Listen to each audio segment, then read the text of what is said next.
Hello everyone, my name is Alicia Jackson, licensed professional counselor, and welcome to my channel. Today we are reviewing Married at First Sight, Season 17, Episode 18. Here at this channel, we do a different type of therapeutic review. We do a different type of review where we get a little curious. Instead of jumping to conclusions or assumptions, we sit and say, I wonder what could be happening inside of these couples, inside of these individuals to make them show up in this way. And with that curiosity, we learn a little bit. We learn a bit about relationships and potentially a little bit about ourselves. If you are returning, be sure to like the video and subscribe to the channel. Now let's get started. First, we're going to start with Emily and Brennan. So Emily and Brennan, they are in this. They're in this together. Emily is still recovering from her huge accident, and Brennan is right there. He's right there by her side. He's taking her to doctor's appointments. He's got the stuffed animal. She's got the ice pack on her face. They're talking about how through this chaos, they're getting focused and they're getting to know each other and really build on their relationships. And it's a challenge. It's a challenge because you see that they are focused. They're focused on getting through this traumatic event together. That's the focus. Emily's health. Emily making through this. And so the focus of all the issues that they were having previously, those are out the window because that's not the main focus. They're in this heightened state, which what Brennan named when they were talking with the experts about him just being in that flight or fight response. Fight or flight, it's great that we have this tool to help protect us in the moment when the adrenaline is rushing and we need to respond, we're in danger. And also, when that is up, everything else falls to the wayside. All the other concerns fall to the wayside because survival is key. Survival is key. And that's what we're seeing with Brennan and Emily. They're focused just on survival. And so Emily is going to the doctor's appointment to get her stitches removed. She's getting rest. Brennan's feeding her. He's taking her to doctor's appointments. She had 35 stitches in her head. That is a lot. But she's healing up good. They had them removed. She's on restrictions. Emily's enjoying watching Brennan clean the apartment and ordering him around. So she's enjoying a little bit. I'm sure a part of her who was feeling like she was doing all the work in the relationship and a lot of heavy lifting throughout their marriage, the most of it so far. I'm sure it's getting a little encouragement in this moment. Now, in the after party, they did, Keisha asked questions about what is it like for you to see this change? And she said, even though it's great to see this change, I'm still leery. I'm still watching. I'm still, observing Brennan. And Becca stated, even though she's seeing all this forward movement with Brennan, that he is doing other things, like asking Emily to drive him around while he's looking for a vehicle. And Emily said that she thought this part of her that's he just wants to be connected to me. And that shows us how rejected she's felt throughout this marriage, that there's excitement. There's excitement about the fact that he just wants to be connected to me. He just wants to spend time with me. Not thinking, my husband, he knows that I had a traumatic brain injury, because that's really what this is. And that I'm still recovering. I can't do a lot. And he wants me to drive.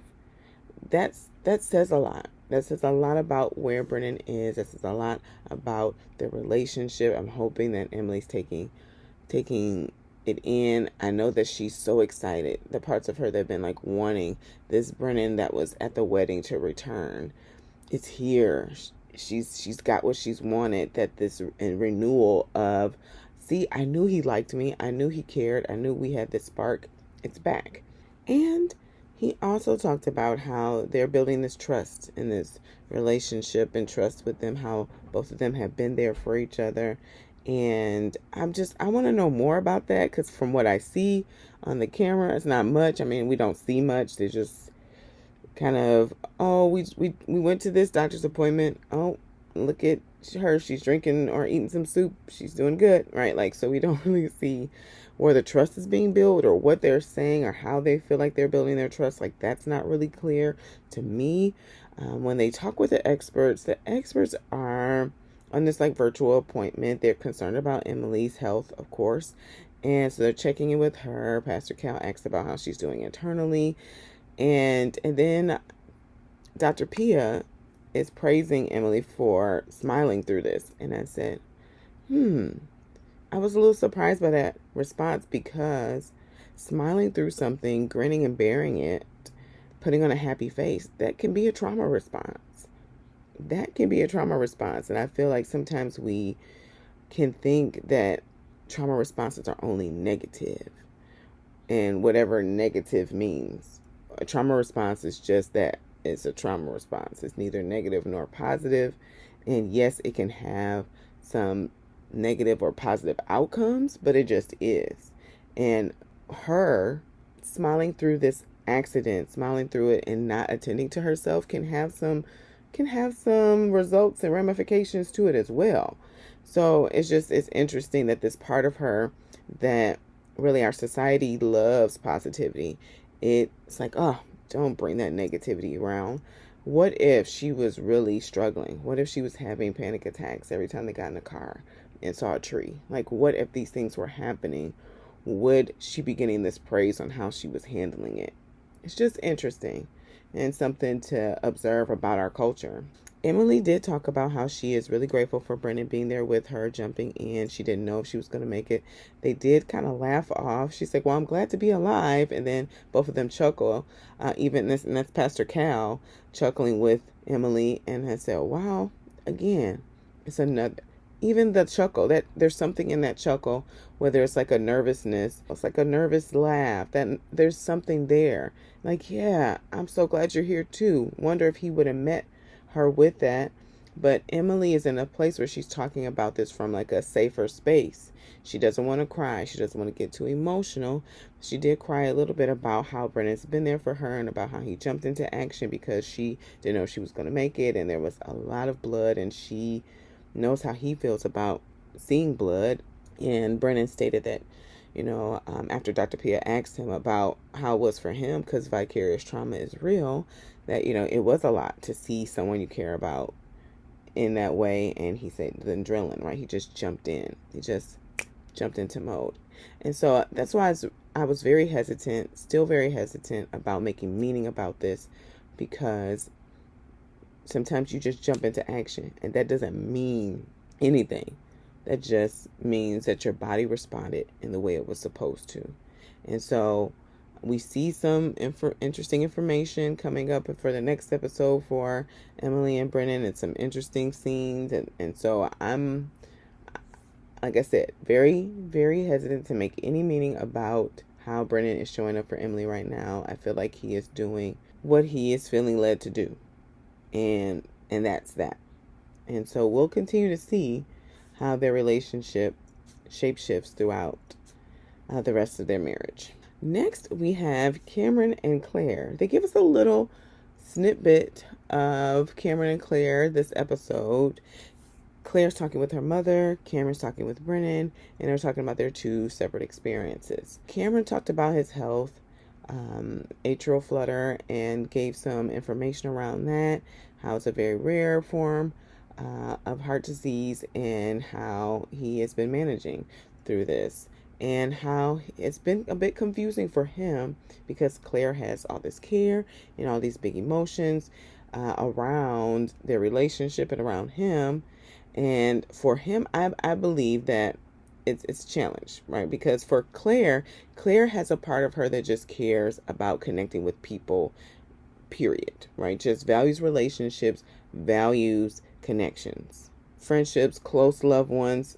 If you're in her life, she cares a great deal about you. And I also feel this could also be connected to, or maybe connected to, the passing of her brother as well, losing a loss. So I feel like that's potentially what's happening internally for Claire, because she named, like, not really liking the fact that she wants to be there for him, but he doesn't want her to be there for him in this moment. And her mom talked about when she had cancer and how she really kept people at distance just because that was how she was working through it. That's how her system, the parts of her, were showing up for her in that moment, and feels like potentially that's what's happening for Cameron. For Cameron, he's a bit confused because I feel like a part of him makes meaning about big emotions. Like, oh, I care about this person. I have this big emotion because I care. Like, I really care. Like, Claire wants to be with him or still wants to be with him. When she's talking with mom, she said that she feels like their relationship, in the title of the relationship, husband and wife, is not the best and not the right fit, even though Cameron is an amazing person. He's an awesome person. And that she still wants him in his life, but not to that capacity. While Cameron is saying, hey, if these emotions are about us still wanting to be together on decision day, I'll be with her in this. I will work through this. And you see, too, where Cameron even takes a moment when he's talking about the emotional toll that it takes and need to take a breath because he can't talk for very long, that this is touching on a lot.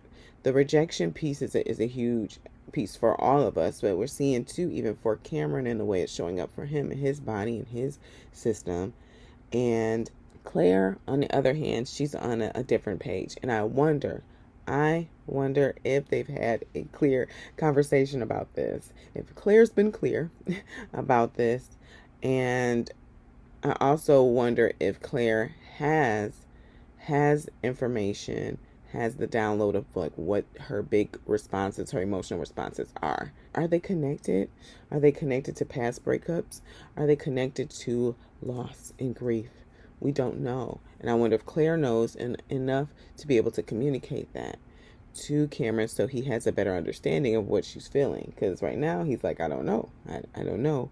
And having that information will help him to be able to understand where she is, but also for her to understand where she is on this, and to have a better view of the trajectory of their relationship, as it feels like Cameron and Claire again are in almost two different books, not on the same page. I don't know if they've been in the same page their entire marriage, and it's interesting that even in the now there's some challenges in them knowing what's going to happen on decision day or what the intentions are for decision day, even though they've separated. Next, we have Michael and Chloe. And so Michael and Chloe are coming back home from the retreat. They're checking on their animals. They're getting their animals, back into their house. And I thought about it too. I'm like, wow, they went from their honeymoon to the retreat. Like they haven't had a moment to like really settle into their marriage yet. And it's been maybe a week and a half or 2 weeks. And so that is a lot. And Chloe said and let Michael know, hey, I have some overwhelm that I need to take care of, and maybe I need to just stay away for a few days, get myself together, get some process, and I'm an introvert. That's what I need to do. And Michael even named at the after party that Chloe had kind of been like putting some sprinkles out there and kind of watering these seeds of, hey, I'm going to need some time away. I'm going to need some moments by myself. And I appreciate Chloe speaking for what she needs. As in last week's review, I was concerned that the shutdown was going to happen. But she did speak for what she wanted. That it was a big ask a couple days away. It ignited some rejection in Michael. Like, hey, what's going on? And I don't know if he's taking care of that voice, how he's handling that voice, if he's just pushing through. He talks about trusting Chloe, trusting themselves to do what they need to do in order to show up in this relationship on their best foot forward and being their best selves. Wonderful. I also want to know how he's taking care of the part of him that's like, so did you leave because I'm too much? Did you leave because you don't like me? You don't want to be around me? What's happening? So she meets with her friend, and her friend has concerns because they had the separation, and of course they met his friend met Michael, and it's like, hey, I notice he does well talking, and he really uses his words wisely. I wonder if what he's saying is lining up with his actions. And Chloe says she kind of had the same wonder as well. Like, he always has the right thing to say. He always knows what to say, and wonders like, what's that about? Chloe did also answer the question from her friend of like, okay, so you took some time away. Are you questioning things? Are you regrets? Tell me what you're feeling. And Chloe said, she's actually really misses Michael. And she's really thinking about the man that she's married and that she really wants to continue to move forward and continue to grow this relationship. So she returns back to the house. They have the housewarming. They have the I think Chloe's dog that they could bring, because there was one dog that they couldn't bring as well. And so that was another reason why she wanted to go back to her apartment. And they're doing a 90s party. It seems like every season someone does a 90s party because the 90s are great, and I'm biased, or a part of me is definitely biased. And so they are navigating this. Also, too, I thought that was something that was very cool, that Michael got pizza that was connected to fundraising and for a cause, because she is a philanthropist. So great. Another way that Michael is showing his sweet, engaging, and enduring side of him. And so at the party, everybody's coming in. They're asking how they're doing. You can see Chloe and Michael really coming from their like calm, reserved selves. This part of them that they both have this like reassuring energy, and talking about, yeah, it's been overwhelming and I need to take a break, but everything's great and we're trusting how we're doing things and everything's going well. And everybody's like, you had to take a break already? But they are trying to manage the other people's emotions in the room. Both Chloe and Michael have parts of them that do that, right? Like, Michael's, the way it shows up is like, I don't want you to think, and I don't want you to think, and everything's fine, and everything's fine.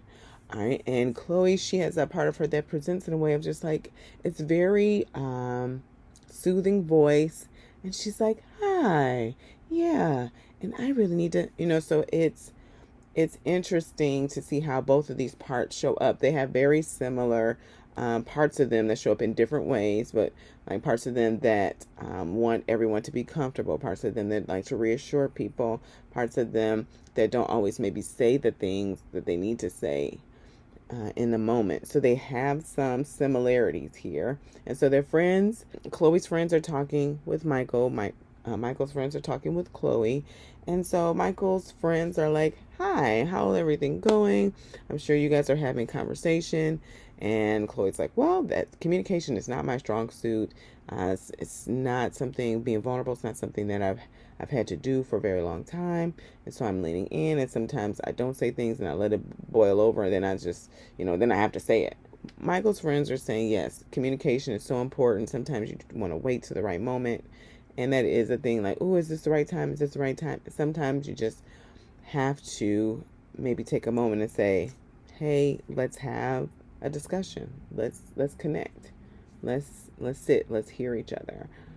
And also, Michael's other friend, who's like very protective around Michael, said, hey, Michael has this part of him that does a lot of de-escalation. It's like instinctively him, to the point where he relies on it so much. And at the same time, press him. This part of her was like, make him do it. Like, make him say the things. Make him say how he really feels. And I will kind of mold that a little bit of saying, inviting him to make space, make room. And what that could look like in Chloe's case could look like this. Hey, Michael, I know we talked about it, and I still feel like I do need to take some space away. And I want to make space for any parts of you that might have concerns or also have some worries about that. Like, I want to hear you and how you really feel. So that's an invitation. He can decline it. He can say like, no, I'm okay. I'm good. Which is what he did with her friends. Her friends, like, so tell me, like, once Chloe told you she needed to take a break and needed to take away, like, tell me, what were you thinking? Like, was that part of you like, am I too much? Do you not like me? And Michael said, yeah, you would think I would feel that way, but no, I don't. And I feel maybe in that moment, it could be a lot of things, but I wonder, like, oh, does he have a part of him that wants to reassure her friends, wants to have a united front?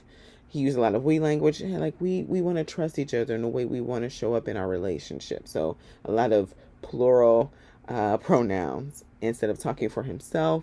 So that made me feel, this like united front, everything's great. everything's well, we're doing great, we're doing awesome, instead of saying like, yeah, I did. And at the same time, I want to, just to show his humanity, just to connect in. Because oftentimes when we do have this like united front, like everything's great, everything's awesome, it can create distance away from us and the other person, because they're like, this isn't real. Like, this doesn't seem real, doesn't seem authentic. It's not really how he's feeling. If he could own up to it, and maybe a part of him is like warring with himself in this moment, and so leaning in to say like, I'm great, everything's fine, we're trusting how we need to show up for each other. And so he's like, interesting, so what about any disagreements? We haven't had any. And her friend's like, really? Like, and I don't see where they've had any disagreements. The thing is that they just aren't being honest with each other, with everything. I don't know how honest, or if there's any things that Michael isn't sharing, because even Michael in his confessionals he's pretty guarded for the most part. He has this part of him that is definitely concerned about what do these days away mean, and he named that. But he hasn't been his usual like transparent self in the confessionals, like since they got married. Before they got married, he was like, I'm nervous, I don't know what she's gonna think. This is going back in my mind. I'm like going to use her facial expressions. She's walking down the aisle, or even her guests' facial expressions as cues, right? We don't see this part of Michael anymore. And it could be for a lot of reasons. It could be because he feels like things are going great. But I also wonder if he still has that tug of war, but it's like silencing the part of him that has those concerns and isn't really being honest. Chloe, we know she has those concerns, and at the same time is trying to do it and use it in a diplomatic way. So Chloe hears what his friends are saying, and she's like, all right, I'm going to do it. I'm going to make him say the things. Okay. And it's so interesting how she took this in, because when Michael takes her to his gym, his boxing gym, and there you see the attraction and the tension and all of that is like building, and he's teaching her how to punch, and he's doing his working out with his trainer, and Chloe's like getting like, whoo, she's getting impressed, and she really likes it when Michael is doing something like physical and showing his strength. Like, that's something that really excites Chloe. And so then they're talking. She's like, well, since you're in your place of strength, let me talk to you about what your friend said to me, that you're a people pleaser, and we're both people pleasers, and I'm a recovering people pleaser, and I don't want you to do this. And so, yes, you've been a pillar of strength for me, but I need you to tell me when you need me to chill out. And I said, whoa, that's not what his friend said. Like, that's not what his friend said. But it's interesting how those words landed on her. And so that's why sometimes it can be a tool to say, I wonder how my words are landing on you, to really understand and get clarity about if the person really heard you. Because how it seemed to land on Chloe's system is the part of her that feels like she needs too much reassurance, that she needs too much coddling, maybe from Michael. It's like, hey, you tell me when I'm too much for you, which is not what her friend said. Her friend has said that sometimes that Michael will de-escalate a lot and not say what he's really feeling. That doesn't necessarily mean that it's about the de-escalation, which it feels like that's what Chloe was hearing. It could be that he doesn't really even sit and think about and wonder how all of this is impacting him. It's even in the moment on the after party, he said that, I'm not always aware that I'm in these like people pleasing moments. I'm not.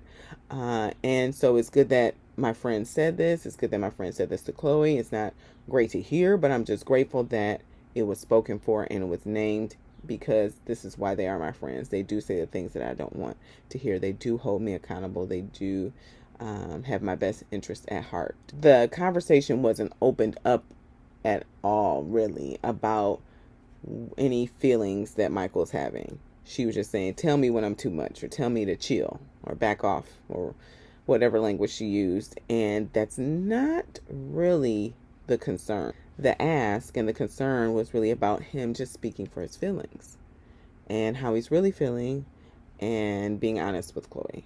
That's the ask. And so it wasn't opened up in a way that made space or made room for Michael's feelings. It was more, the ask in that moment was Chloe taking care of herself to make sure she's not putting too much on Michael. And Michael's like, oh no, you're not putting too much on me, which is going to be how Michael responds, right? That part of him that's like, oh no, everything's great. You're not. No, I'm good. I got this. I got this, right? There's this energy that Michael's got that's just like, I'm here. I'm the man that you want. I'm showing up in the way that you want. And I don't feel like it is really disingenuous to who Michael is and how he shows up in the world. However, it just negates and puts his needs and his feelings on the back burner. And so that's a concern. It's a huge concern because they're not being acknowledged by Michael or spoken for by Michael, and Chloe doesn't even know. So what could potentially happen is that they're not addressed, and all of a sudden resentment, anger comes out of somewhere, nowhere, and then they're both confused because Michael's not even aware of things that he's not addressing. So it should be interesting to see how things go.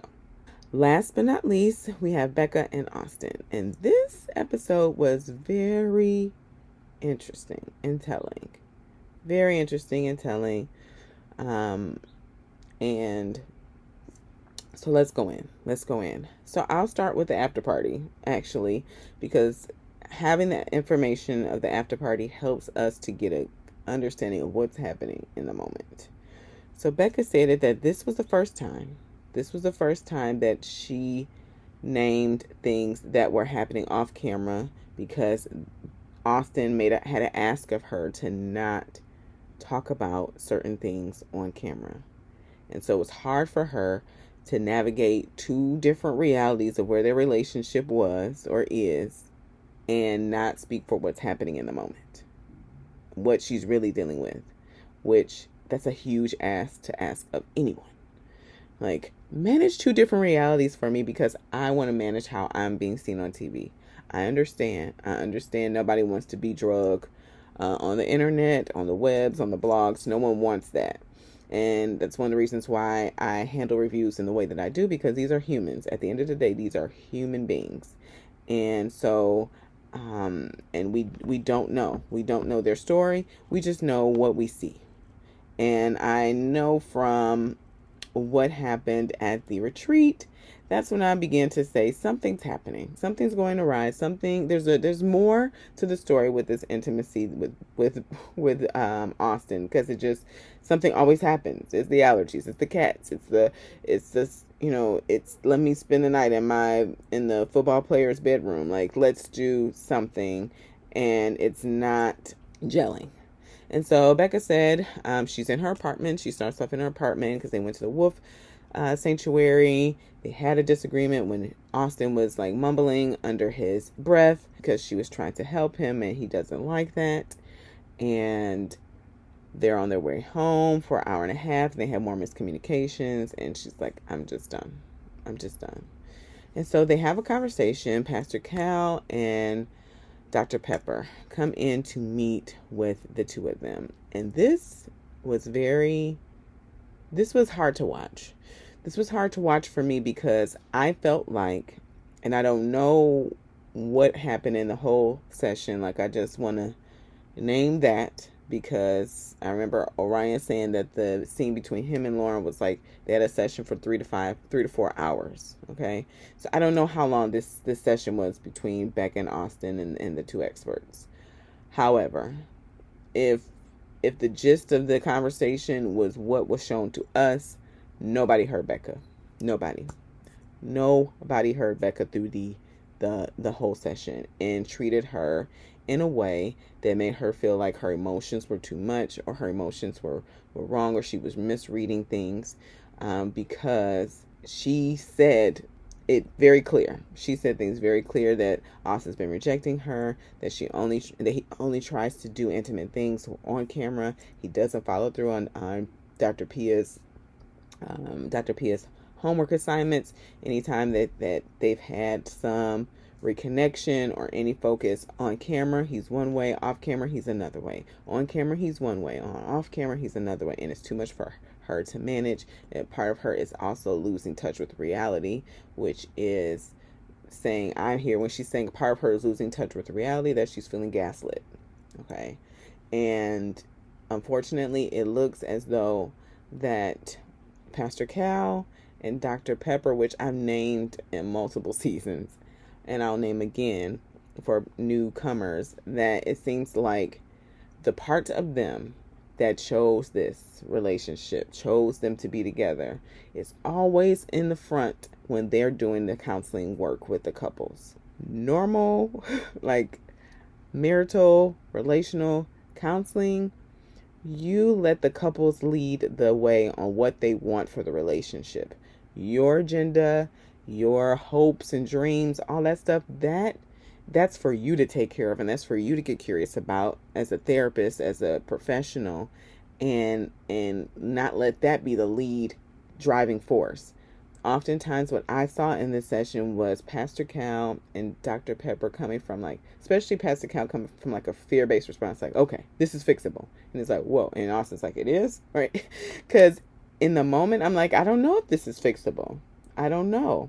Because if Becca is feeling rejected, Becca's feeling like you're only doing this for the cameras, then how does she know? How does she know if Austin truly cares about her? If he really wants to make this work? And Austin saying to Becca, well, I don't know when to make a bid to connect with you or not, because you're going to question it, which that in itself feels like blaming energy. It feels, because the whole reason why we're here is because there's two different Austins on and off camera. And so I don't hear where we're acknowledging the elephant in the room. Like, the elephant is doing all types of tricks on the circus, like walking the tightrope. It's doing all types of wonderful tricks, and nobody's attending to the elephant in the room. And so it's like, let's deny this. It's almost like they made they had a conversation off camera. Like, Pastor Cal, Dr. Pepper, and Austin were like, hey, we're just going to deny Becca's concerns about this relationship and just tell her, hey, just lean in and trust. And that's what happened.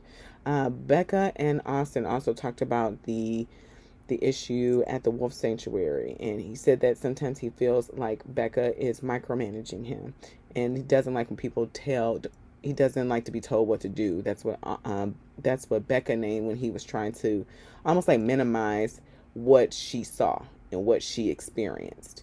And she said, no, you said you don't like to be told what to do. And then he quiet down, because that's what he told her. And I feel like this is not about the Wolf Sanctuary gift bag situation. This is bigger than this. This is really the crust of their relationship, of her saying, I need you to do the work. I need you to do the work. I need you to do the work. And he's like, I don't like to be told what to do. I don't like to be told what to do. I don't like to be told what to do. And so it's almost like mirroring like a mother-son relationship. And it seems like Becca's coming from a space where she's unsure if Austin really wants to be in the marriage. She doesn't know. You got two different Austins. The experts aren't addressing that. They're just saying, hey, Pastor Cal said, don't take these few moments here and gloss over all the great stuff in the marriage. Well, it's hard for her to trust the great stuff if the great stuff only happened on camera. And I feel like that was not addressed. Like, the two different Austins, that was not addressed on camera. If it was addressed in the session, it was not addressed on camera. I also felt like it was a disservice for Dr. Pia to not be there, because even Dr. Pepper was like, well, okay, we need to focus on this physical intimacy. And Becca's like, we've been doing that, okay? Dr. Pia has been giving us homework assignment after homework assignment after homework assignment and hasn't been following through on it. Like, we're not at the beginning here. And it feels like even with doing that, Becca doesn't feel heard. She doesn't feel seen. I don't see that. I didn't get that in this session, and it was a bit hard and discouraging to watch. And so Becca is leaving this feeling confused. We see this in the jacuzzi scene. They're in the spa, and they're trying to reconnect and calm down. And Becca said, I'm confused. I don't know if I'm too sensitive, if I'm questioning you is too much, if I just need to lean in and trust you. It just feels like we're setting Becca up for hurt and heartbreak again. we just need to be honest. And that's what Becca was doing. We need to be honest. And it seems like Austin has a part of him that doesn't want to have his real feelings be displayed on camera, to be displayed for the whole world to see, about how he's feeling in this relationship. Obviously he's not there. And so they have this conversation about, are you still in it? I didn't know if you were still in it because of what you said in the session. And it just doesn't feel genuine to me. It doesn't feel genuine at all to me. Becca said at the after party that even after they had that session, even after we're going to try more, there still wasn't effort. There's no cuddles, no flirting, no any of that. So I feel like we already see where Austin is. Next episode in the trailer, they talk about, or it's named that he left the shared apartment. It's like, when are we going to have the real conversation and stop trying to save something that can't be saved?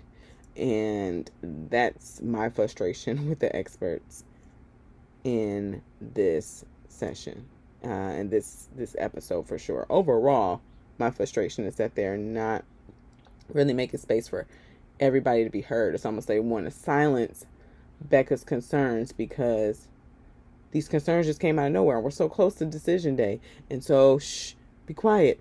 Don't trust. Just trust the relationship. Trust each other because you're doing so well. And we need our stats, or we need you all to stay together because we believed in you. We want it to work. And what happened to the smiles and you connecting? We're so proud of you and all of that. It's like, well, that was fake. That's what we're coming to find. That was fake. There was a part of a facade that was being put on their marriage because of a part of Austin was concerned about how he was going to be shown on camera, and also about private information being disclosed. Okay, so now we know. Oh, okay, this isn't where we thought we were. We are not. Okay, and so to continue to have and put Becca in a situation where she's questioning her own intuition, questioning her own judgment, her own emotions, if they're valid, her own responses to her emotions, that is not okay. That is not okay. And I am really disappointed. If you can't tell, a part of me is just really disappointed. I try not to come from a place of like blaming the experts, or because they're people too. And at the same time, I'm a bit taken back by the fact that Becca was just not heard in the session. Let me know your thoughts. Let me know your thoughts as we are really close to decision day, where the couples are, how the couples have been. Looks like some interesting transitions and changes next week. If you're still with us, be sure to like the video and subscribe to the channel. And as always, be cool, be calm, be centered. Peace.